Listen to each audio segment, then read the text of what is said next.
예배가 끝나고 나면 또 주일이 지나고 나면 주일 저녁 되면 여러분 편안한 마음으로 우리 보통 시간을 보내지 않습니까? 근데 저는 지난주에 집에 저녁에 잠을 자기 전에 그게 편안한 마음이 아니었어요. 왜냐하면 항상 간단하게 제 아내로부터 설교한 것에 대한 코멘트를 듣게 되는데, 지난주에 말씀을 나누는데 제 아내가 딱 한마디, 제 아내는 긴 말 하지 않잖아요. 짧은 말 한마디 하는데, 그래서 말씀을 알아듣겠는데, 그래서 어떻게 하라는 분이 자기가 봤을 때는 좀 빠진 것 같다고 이렇게 한마디 하는데, 그 계속 마음속에 남는 거예요. 사실 로마서 말씀 8장 말씀은 제가 가장 사랑하는 말씀이고, 그 누구보다도 제가 이 말씀을 잘 안다고 나름대로 생각했던 말씀이고, 사실 이 말씀을 가지고 제가 설교를 한 것만 하나도 아마 10번이 넘을 것 같은데, 이 말씀에 대해서 제 아내가 잘 이해 못했다 그러니까 마음이 좀 부담이 오는 거예요. 사실 같은 이어서 8장을 제가 계속 이어서 하겠다고 말씀을 드렸는데, 8장의 말씀을 더 계속 묵상하면서 하나님께서 저에게 제 삶 속에서 더 깊은, 더 의미 말씀 가운데 주시는 의미들을 발견하게 하시고, 또 하여금 우리 함께 나눌 수 있는 그런 귀한 마음을 주셨습니다. 사실 이 말씀, 우리가 읽고 있는 이 말씀이 저한테 의미 있는 이유는, 제가 여러분 아시다시피 20년 전에 뇌종양 수술을 했잖아요. 뇌종양 수술을 해가지고 이제 병실에 누워 있었을 때 제 병실 머리 위에다가 딱 이렇게 붙여놓은 말씀이에요. 로마서 8장 28절 말씀, 롬8 28이라고 하죠. 하나님이 사랑하시는 자, 그 뜻대로 부르심을 입은 자들에게는 모든 것이 합력하여 선을 이루느니라. 전 이 뇌종양 수술을 해가지고 이게 정신이 없을 때이기 때문에 누워 있었을 때인데, 저희 어머니는 항상 제 머리맡에 있는 그 크게 쓰여진, 나중에 제가 보게 됐는데요, 볼펜 보니까 볼펜으로 2번 3번 이렇게 써가지고 굵직하게 쓰셨더라고요. 그 말씀이 그 마음속에 붙잡고 아들을 위해서 계속 기도해 주셨다는 것을 생각하면서 너무나 큰 하나님 주신 놀라운 그 위로가 느껴졌습니다. 지금 마찬가지 이 말씀을 제가 묵상하면서 느끼는 것은, 하나님께서 우리의 삶 가운데 이루시는 하나님의 뜻이 무엇인지를 발견하고, 또 내 삶이 지금 어디에 있는지를 발견하기 때문에 이 오늘 읽고 있는, 우리가 묵상하고 있는 말씀은 너무나 귀하다는 생각이 듭니다. 여러분 어땠어요? 우리 수주자매가 읽었을 때 여러분 마음속에 한 번에 싹 드러나요? 이게 로마서 8장 말씀이. 사실 이 말씀, 로마서 8장 말씀은 또 곱씹고 또 묵상하고 또 읽고 해도 우리에게 너무나 큰 의미를 주는, 우리의 삶의 좌표를 정확하게 보여주고 있는 아주 중요한 말씀이기 때문에, 여러분 저 설교가 좀 부족하다 하더라도 여러분이 계속 이 말씀을 묵상할 수 있기를 바랍니다. 오늘 하루가 부족하면 일주일 내내 좀 이 8장 말씀을 같이 깊이 묵상했으면 좋겠습니다. 또한 계속 로마서를 읽고 있는데요, 로마서 말씀을 묵상하고 다 담아낼 수 없는 그릇이 얼마나 이게 풍성한지, 얼마나 이 말씀이 놀랍게 넘치는지에 대해서 같이 깊이 생각할 수 있기를 바랍니다. 오늘 말씀을 먼저 우리에게 고난과 영광을 비교하고 있습니다. 여러분 고난과 비교하려면은, 우리 생각 그렇잖아요. 고난과 비교하려면 편안한 상태, 좋은 것, 잘 되는 것, 형통한 것, 이렇게 고난과 다른 것을 비교할 수 있을 텐데, 바울은 고난과 영광을 비교하고 있습니다. 굉장히 중요한 의미를 가지고 있죠. 즉 우리가 가지고 있는 고난, 우리가 지금 경험하고 있는 어려움이 방향과 목적이 없다면, 이게 어디로 가는지, 왜 내가 이런 고난을 당하고 있고 어려움을 당하고 있는지를 알지 못한다면 어떤 일이 생긴다고요? 이 영광이 되지 못한다는, 그 마음속에 화가 나고 짜증이 나고 분노하게 되고, 그래서 견딜 수 없는 상황이 이르게 된다는 것입니다. 그러나 우리 고난과 어려움, 이 문제를 통해서 내가 어떤 좋은 일, 바람직한 일들이 생긴다고 하는 마음이 생기기 시작하면 어때요? 그 고난을 기꺼이 이기게 되는 것을 보게 됩니다. 여러분 중에 어떤 분들 제가 보니까 그 김연아 선수, 피겨스케이팅 하는 김연아 선수를 좋아하는 사람이 많더라고요. 보니까 그 분의 연습하는 상황을 보니까 정말 수도 없이 엉덩방아를 찍고 넘어지고 다치고 정말 힘든 일들을 겪더라고요. 근데 그가 그렇게 하는, 다치는 거나 넘어지는 것들에 대해서 어려움만, 내가 왜 이러고 있지라고 생각되어진다면 그런 그 어려운 문제에 대해서 계속 힘들어하고 어려운 상태로만 남아있을 것입니다. 그러나 그런 연습할 때마다, 넘어질 때마다 뭘 봅니까? 마지막에 그 금메달을 따고 금메달을 목에 거는 장면, 정말 영화롭고 영광스러운 자리에 설 것에 대한 것을 바라보고 있기 때문에, 그래서 정말 고난과 역경이 되는 것을, 그런 고난을 통해서 승리하게 되는 것을, 이겨내는 것을 우리는 알게 됩니다. 우리는 내일 메모리얼 데이 합니다. 제가 어제 운전하고 가면서, 금요일 날 운전하고 가면서 누가 저한테 물어보더라고요. 그래서 목사님 월요일 날, 그래서 월요일 날 콜럼버스 데이 아니냐고 이렇게 말 엇나왔어요. 메모리얼 데이하고 콜럼버스 데이 별 차이 없는 것 같은 느낌이 제 마음속에 있었던 거예요. 사실은 이 메모리얼 데이는 굉장히 중요한 의미를 가지고 있죠. 어떤 의미가 있습니까? 정말 평화를 위해서, 조국과 민족을 위해서, 우리에게 주어져 있는 자유를 위해서, 가족들의 안녕과 민족의 평안을 위해서 자신의 희생하고 고난 가운데 심지어 자기의 목숨까지도 내어놓을 수 있었던 사람들이 있었기 때문에 우리가 지금 이 평화와 자유를 누리고 있는 것이 아니냐, 그것을 기억하기 위해서 메모리얼 데이가 있는 것이죠. 만약 그들이 그것을 목적을 가지고 있지 않은, 그들의 영광이 자신의 영광, 자신이 원하는 것을 이루기 위한 것으로만, 자기의 생명을 보존하는 것으로만 있었다면 그들의 고난과 그들의 아픔은 그냥 자신의 문제로만 남아있어서 그걸로 끝나버렸을 것입니다.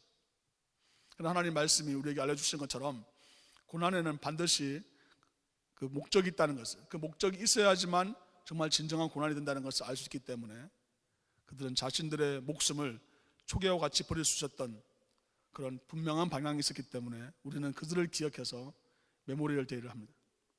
그냥 바베큐하고 야외 활동할 수 있다는 것을 시작하는 날로 지금은 사람들이 이해하고 있을지 모르지만, 이 우리가 누릴 수 있는 자유가 누군가가 희생하고 누군가가 정말 참고 기다리고 누군가가 자신의 권리를 포기했을 때 주어진다고 하는 것을 생각하면서 우리는 이 날의 중요성을 다시 한번 생각하게 됩니다. 오늘 말씀 보면요, 그래서 우리에게 고난이 주어지고 고난이 영광과 이어진다고 말씀하시면서 놀라운 말씀을 하고 있는데요, 19절 말씀 보면요, 피조물이 고대하는 바는 하나님의 아들들이 나타나는 것이니, 갑자기 피조물이 등장합니다. 그리고 또 20절에 보면요, 피조물이 허무한 데 굴복하는 것은 자기의 뜻이 아니요 오직 굴복하게 하시는 이로 말미암음이라.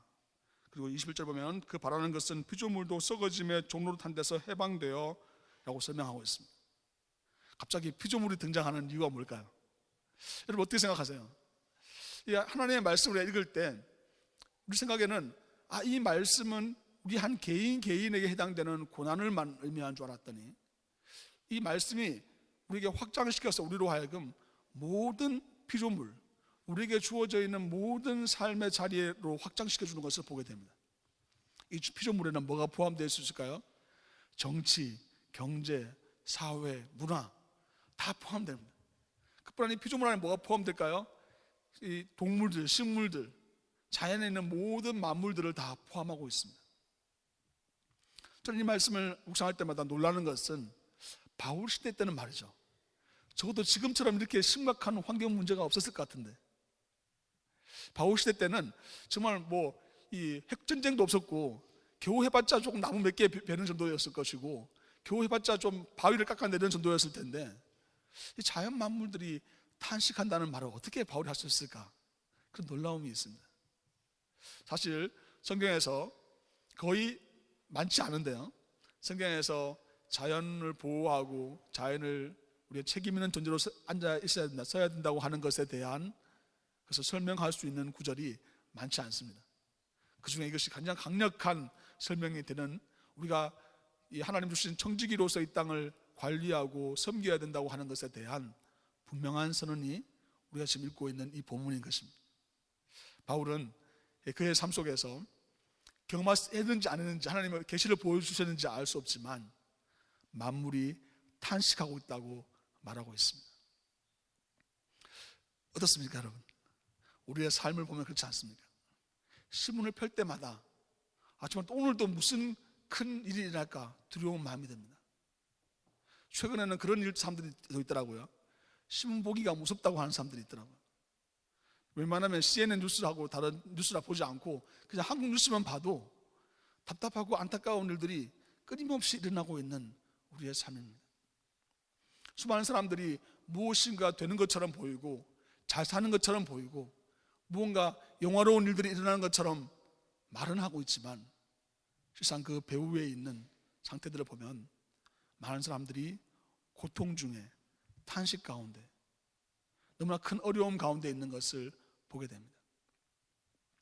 저는 봄 신방을 가기 시작하면서 우리 교우들을 만나면서 느끼게 되는 것은 겉으로 보면 괜찮아 보이고 아무 문제 없어 보이는데 한 분 한 분 이렇게 대화를 해보고 같이 기도하면서 느끼는 것은 참 어려운 가운데 살고 있다, 참 힘든 가운데서 공부하고 일하고 있구나, 또 직장 생활을 하고 있구나, 또 가정도 여러 면에서 어려움을 참 많구나는 것을 깨닫게 됩니다.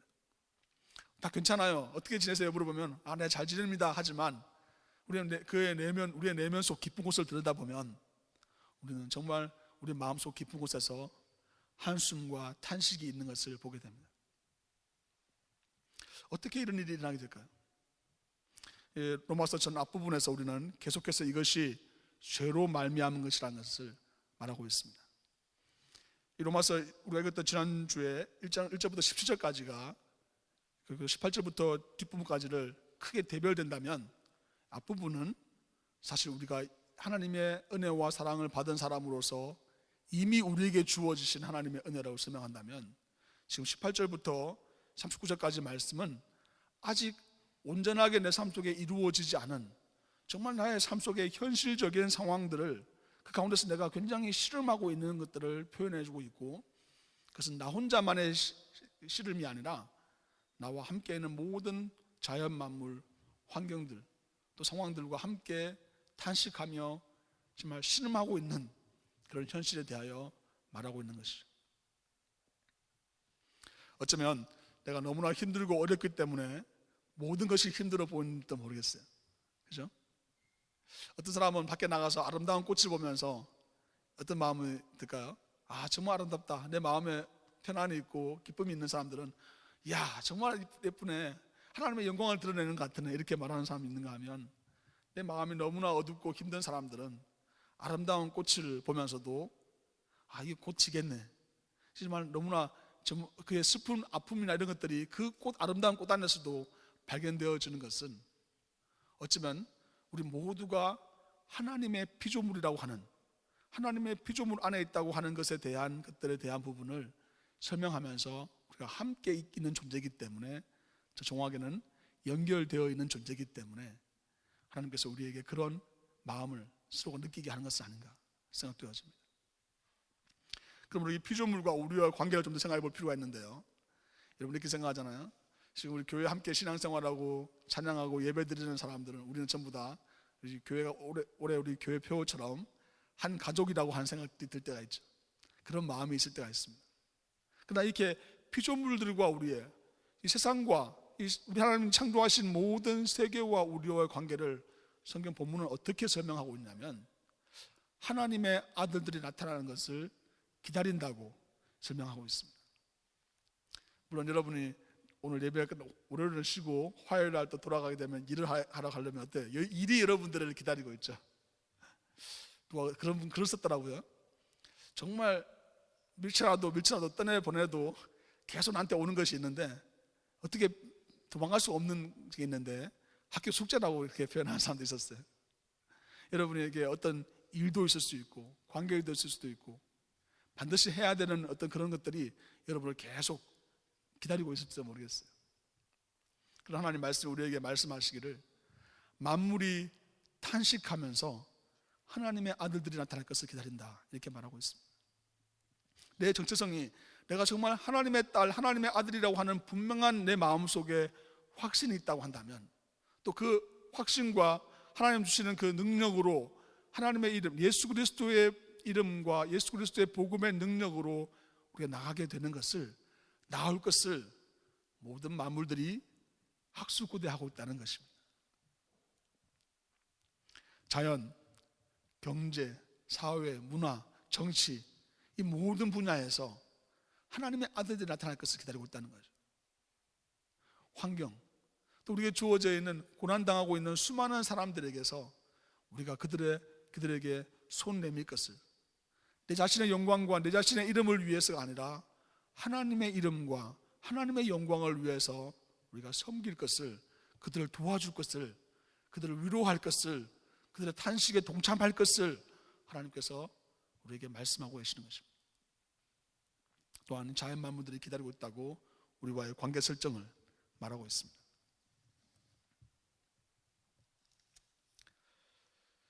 그래서 저는 예전에 미국에 오기 전에요, 장애인 공동체에서 생활을 하면서 어떤 장애인 정신적인 장애를 가지고 있는 사람과 같이 생활을 한 적이 있었습니다. 그분을 어떻게 하면 좀 회복시켜 볼까라는 생각이 들었어요. 그래서 그분이 같이 방에서 좀 기거를 하면서 그래서 그분을 관찰하기 시작했습니다. 말을 하지 않고 그분 어떻게 정신적인 문제가 심하다 보니까 옆에 이게 거울을 하나 딱 두고 거울에 이렇게 자기 눈을 이렇게 거울을 딱 쳐다보면서 몸을 쫙 차렷 자세를 해서 1시간이고 2시간이고 땀을 뻘뻘 흘리면서 싹 서 있는 거예요. 밥을 먹을 때 같이 식탁에 같이 밥을 먹으면 같이 있는 사람들, 이렇게 앉아 있는 사람들 있잖아요. 있으면 밥을 먹는데 어떻게 먹냐면 딱 한 사람을 딱 정해요. 매일 식탁 할 때마다 바뀝니다. 딱 한 사람을 정한 다음에 그 사람을 막 노래 보면서 막 이렇게 밥을 먹는 거예요. 한 대 때릴 것 같은 그런 느낌으로 밥을 먹어요. 그러니까 그 사람이 불안해가지고 막 피하고 막 이렇게 돼요. 그러니까 매일 밥을 먹을 때마다 얼마나 좌불안석이었어요. 아니, 이분은 어떻게 도와줬을까?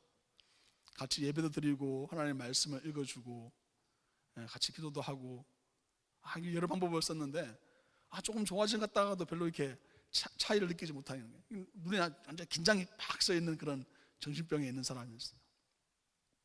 그래서 정말 마귀를 쫓는 기도도 많이 하고 여러 방법들을 써봤습니다. 근데 별로 이렇게 변화가 별로 없는 거예요. 일주일 한 정도 시간이 지났어요. 지나서 그분에게 이제 이렇게 제가 말하기 시작했습니다. 갑자기 하나님 전 주신 지혜겠죠. 하나님께서 지 아저씨를, 이름이 지 아저씨를 사랑하십니다. 하나님께서 지 아저씨를 사랑하십니다. 제가 그 말을 하니까 갑자기 눈빛이, 여러분 어떤 느낌인지 아세요? 긴장했다가 풀어지는 느낌이잖아요. 계속 그 말을 들려줬어요. 하나님께서 지 아저씨를 사랑하십니다. 그러니까 그분이 몸에 있던 긴장이 서서히 이렇게 풀리기 시작하면서 저한테 자기의 있었던 과거를 이야기해 주는 거예요. 제가 부산에 있는 신발 공장에서 일하게 됐는데, 왜냐하면 부모님의 반대에 무릅쓰고 도망을 나오다시피 가출했기 때문에 부산의 신발 공장에서 정말 힘들게 일하고 있었답니다. 자기가 너무나 사랑하고 좋아했던 그 여자가 생겨서, 얘는 생겨서 그 사람 같이 교제하면서 같이 결혼하기로 하고 이 통장에다가 같이 만들어서 통장에 계속 결혼 준비금으로 모으기 시작했답니다.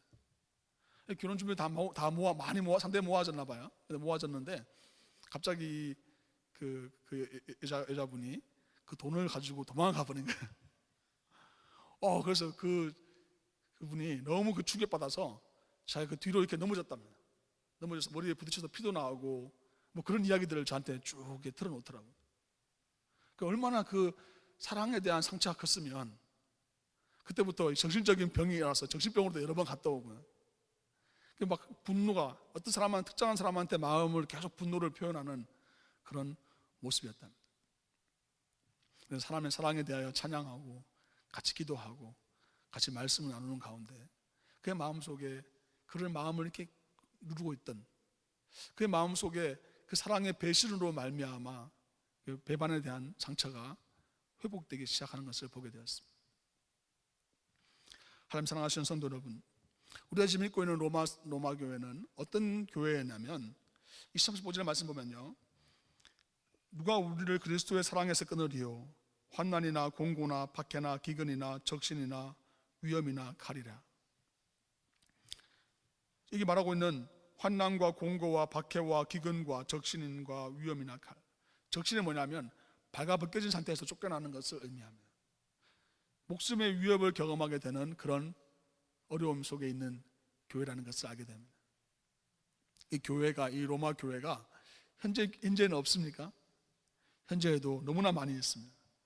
현재에도 지난주에 우리가 같이 기도했던 것처럼 아프리카에서도, 또 중동에서도, 무슬림 지역에서요, 또 공산권에서도 지금도 수많은 하나님의 사람들이 하나님의 이름 예수 그리스도 때문에 받는 고난으로 너무나 힘든 가운데 살아가고 있습니다. 근데 그들의 상황 속에서 어떻게 그들의 신앙을 유지하고, 어떻게 그들에게 정말 진정한 회복이 일어나고, 어떻게 그들이 정말 하나님의 주시는 그 영광을 바라보면서 살아갈 수 있을까요? 그것은 바로 그들이 그리스도의 사랑 안에, 하나님의 사랑 안에 거하게 되었을 때 그것이 가능하다고 오늘 말씀이 우리에게 말씀하고 있습니다. 하나님 사랑하시는 성도 여러분, 하나님이 여러분을 사랑하시는 줄 여러분 믿으십니까? 하나님께서 정말 우리 자신을 너무나 사랑하셔서 독생자 예수 그리스도를 우리에게 보내주셨습니다. 아니요, 그걸로 또 하나님이 충분하지 않다 생각하셔서 예수님이 가신 다음에 하나님의 영 성령님을 우리에게 보내주셨다고 말하고 있습니다. 놀랍게도 오늘 본문은 우리에게 이 앞에 말씀드렸던 탄식과 고난에 대하여 말하면서 성령님께서 어떻게 우리를 위해서 일하시는지를 설명하고 있습니다. 26절 말씀 보면요, 이와 같이 성령도 우리의 연약함을 도우시나니 우리는 마땅히 기도할 바를 알지 못하나 오직 성령이 말할 수 없는 탄식으로 우리를 위하여 친히 간구하시느니라 말씀하고 있습니다. 여러분, 성령님께서 탄식하신답니다. 성령님께서 내가 무엇이라고 기도해야 될지 모르는 상황, 마치 우리의 주위에 있는 환경, 지금 우리가 경험했던, 얼마 전에 경험했던 이 세월호와 같은 상황 속에서 어떻게 이 탄식과 아픔과 이 문제를 해결할 수 없을 만큼, 도대체 무슨 말을 해도 위로가 될 것 같지 않은 그런 상황, 어떻게 해야 될지 모르는 그런 상황에서 성령님께서 우리와 함께 탄식하신다고 말씀하고 있습니다. 이 이유가 바로 하나님께서 우리를 사랑하신다고 하는 증거가 되고, 하나님께서 사랑하신다고 하는 것은, 하나님의 사랑은 그래 내가 널 사랑한다 말만 하고 그냥 우리가 사회 관계에서 거리를 두고 있는 그런 사랑이 아니라 우리 안에 들어오셔서 우리 안에서 역사하시며 우리를 항상 우리와 함께 하시며 우리를 도와주시는 바로 그런 사랑이라는 것을 우리에게 밝히 보여주고 있는 것입니다. 아까 말씀드렸던 28절 말씀 보면요, 우리가 알거니와 하나님을 사랑하는 자 곧 그의 뜻대로 부르심을 입은 자들에게는, 하나님을 사랑하는 것과 그의 뜻대로 부르심을 입은 것을 같은 동격으로 설명하고 있습니다. 여러분, 하나님을 사랑하시나요? 하나님 아까 우리 사랑하신다고 제가 말씀을 드렸는데, 여러분 하나님을 사랑하시나요?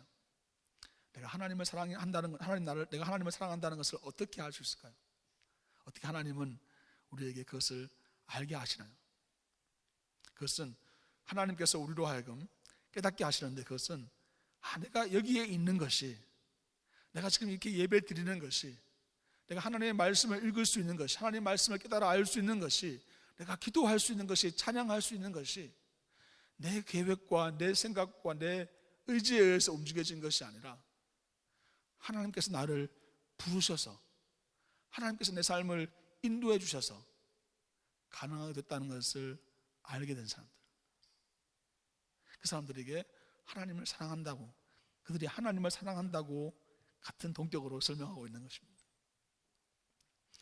어떻습니까 여러분? 내 마음이 교만해지고 내 마음이 뭔가 할 수 있다고 여겨졌을 때는 여러분, 그것이 하나님에 대한 사랑으로 나타나지 않습니다. 그러나 하나님, 나는 아무것도 할 수 없습니다. 근데 하나님, 내가 무익한 종입니다. 내가 도대체 무엇에 하나님께 도움이 되겠습니까? 정말 나는 이 상황에서 내가 무엇이라도 아무것도 할 수 없는 너무나 연약한 존재입니다라고 여기며 하나님의 도우심을 구하는 자, 즉 하나님의 인도하심을 바라보고 있는 사람들에게는 그것이 하나님을 사랑하는 사람의 모습이라는 것을 설명하고 있는 것입니다. 또한 이 말씀은 우리에게 하나님께서 우리의 삶을 어디로 이끌어 준지를 알려주고 있습니다. 28절 이하에 보면요, 우리가 알거니와 하나님을 사랑하는 자 곧 뜻대로 부르심을 입은 자들에게는 설명하면서 29절에 하나님이 미리 아신 자들을 또한 그 아들의 형상을 본받게 하기 위하여 미리 정하셨으니 이는 그로 많은 형제 중에서 맏아들이 되게 하려 하심이니라. 또 미리 정하신 그들을 또한 부르시고 부르신 그들을 또한 의롭다 하시고 의롭다 하신 그들을 또한 영어롭게 하셨느니라. 아멘. 지난주에 이어서 같은 말씀이죠. 하나님께서 우리를 자유케 하시는 해방자에서 해방된 사람으로서 자유자로 세워주시고, 그 다음에 하나님의 자녀가 되는 권세를 주시고, 하나님의 모든 것들을 주신 상속자, 이 피조물들을 우리의 상속자로 주셨다는 것을 설명하는 것처럼 지금 설명하는 내용들은 하나님께서 우리를 부르셨다 이렇게 말하고 있습니다. 또 부르신 그들을 의롭다 여기셨다고 말하고 있습니다. 또 의롭다 하신 그들을 또한 영어롭게 하셨다고 설명합니다. 콜링이셨죠. justification과 glorification이 다시 나타나는 그런 너무나 중요한 부분입니다. 하나님께서 우리의 삶을 이끄시는데, 너 죄에서 해방시켜 줄게, 너 죄로부터 자유로워지는 것에 대해서 우리는 만족하게 부르신 정도가 아니라, 우리가 하나님의 자녀가 되는 권세를 주시고 하나님 우리를 의롭다 여기시는, 하나님 우리를 칭의, 우리를 의롭다 여기시는 그 자리까지 이끄시고, 그걸로도 만족하시는 정도가 아니라 예수님께서 우리의 맏아들이 되셨던 것처럼 우리로 하여금 하나님의 자녀, 하나님의 영광을 위하여 살아가는 존재로 우리의 삶을 이끄신다는 것입니다. 여러분은 지금 어느 위치에 있습니까? 아직까지 여러분 중에는, 우리 중에는 하나님을 알지 못하시는 분이, 아직 나의 구주 하나님을 영접하지 못한 분이 있을 것입니다.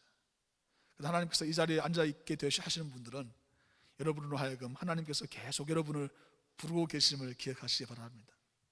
하나님의 자녀가 될 것을, 죄로부터 자유로워질 것을, 해방될 것을 부르고 계셨기 때문에 즉 부르심에 따라서 여러분이 이 자리에 와 있는 것입니다. 또 하나님께서 여러분을 부르셨다면 여러분의 삶 속에 예수님은 나의 구주, 나의 하나님을 영접하면서 나에게 칭의, 의롭다고 여겨지시는 그런 놀라운 역사가 일어나게 되는 것을 봅니다.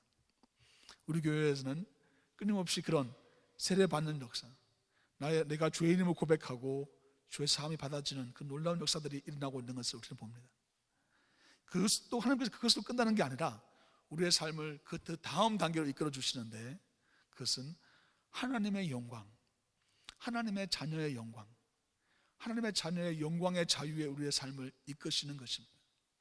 그것은 우리로 하여금 네가 너에게 주어져 있는 그 자유를 가지고 내 마음대로 살아라고 하는 것이 아니라, 네가 하는 행위, 내가 하는 직장, 내가 하는 공부, 내가 하는 가정, 함께하는 사람들을 통해서 그들에게 하나님의 영광을 위하여 드려지는 도구가 되라고 하나님께서 우리에게 말씀하고 계시는 것입니다. 또 그렇게 우리의 삶을 이끌어 주시는 것입니다.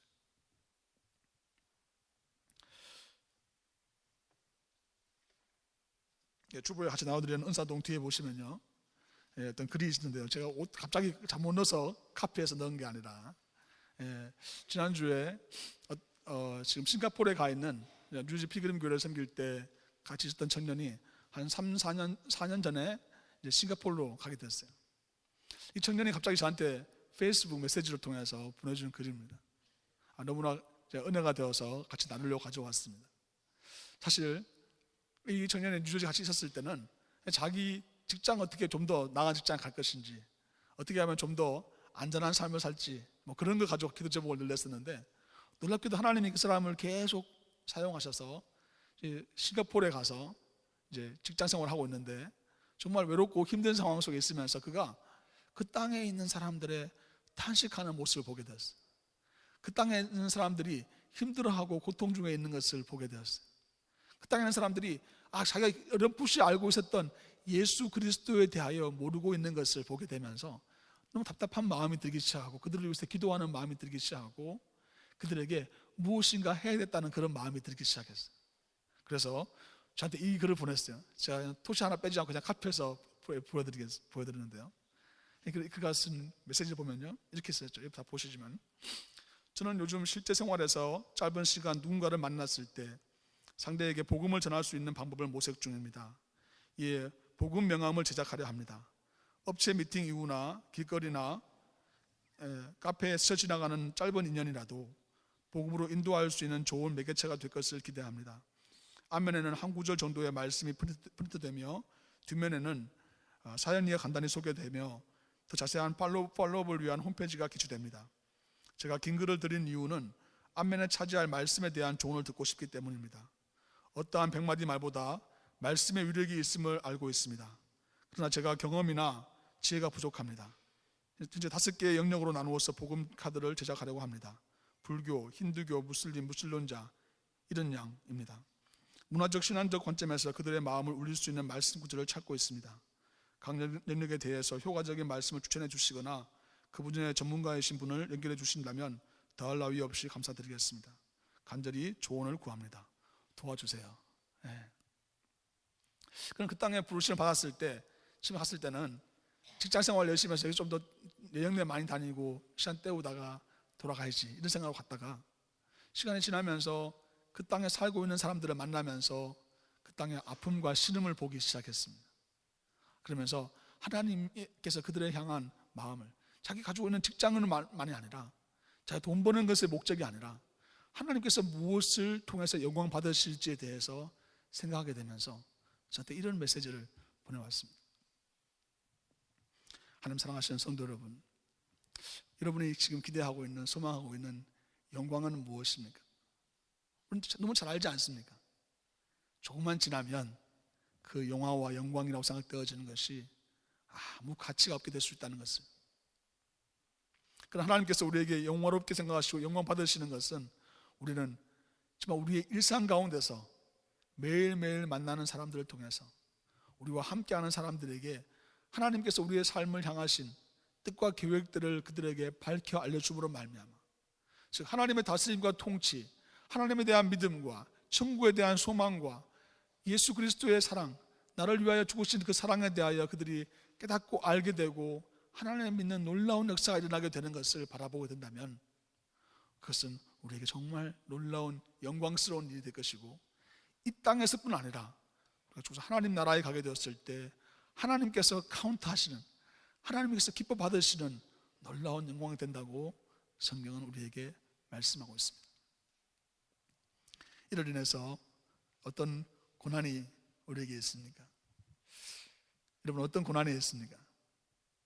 말레이시아나 북한이나 전 세계에 흩어져 있는 수구 사람들이 갖는 고난은 우리에게 없을지 모르지만 여전히 유혹당을 살아가면서 우리에게 여전히 고난이 있습니다.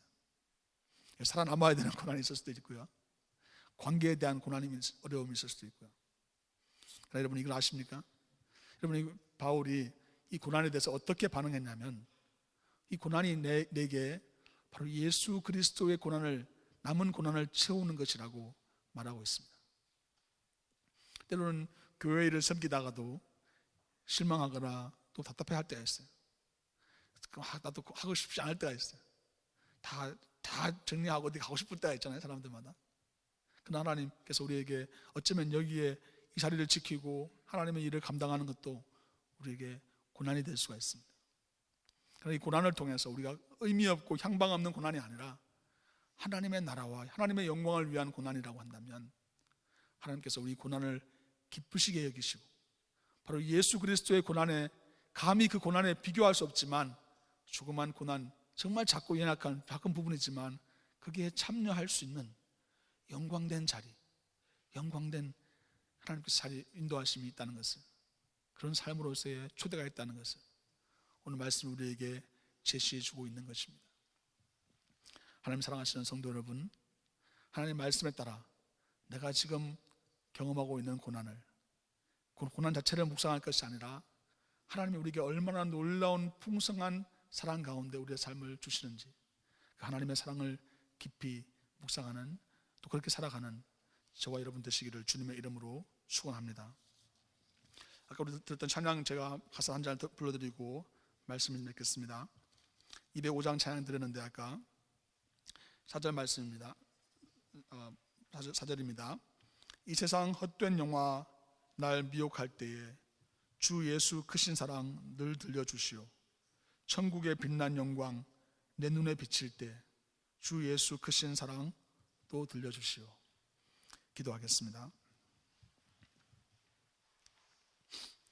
기도하실 때 하나님, 나에게 주님 주신 놀라운 사랑을 묵상하게 하여 주시옵소서. 내가 주님 사랑 가운데 내가 온전히 들어가게 하여 주시옵소서. 하나님, 그 크신 사랑 안에 내가 머물게 하여 주시고 그 크신 사랑을 찬양하게 하여 주옵소서. 이렇게 기도하기 원합니다. 기도하겠습니다.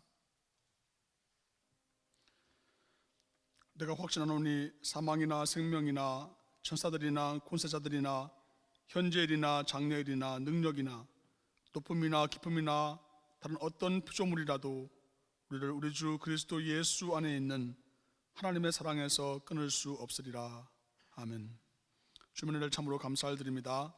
주님께서 주신 놀라운 사랑 안에 오늘도 거하기 원하오니 하나님 우리의 삶을 이끌어 주셔서 충만케 하여 주시고 놀라우신 하나님의 사랑과 그 은혜 가운데 날마다 주님을 찬양하며 살아갈 수 있도록 역사하여 주옵소서.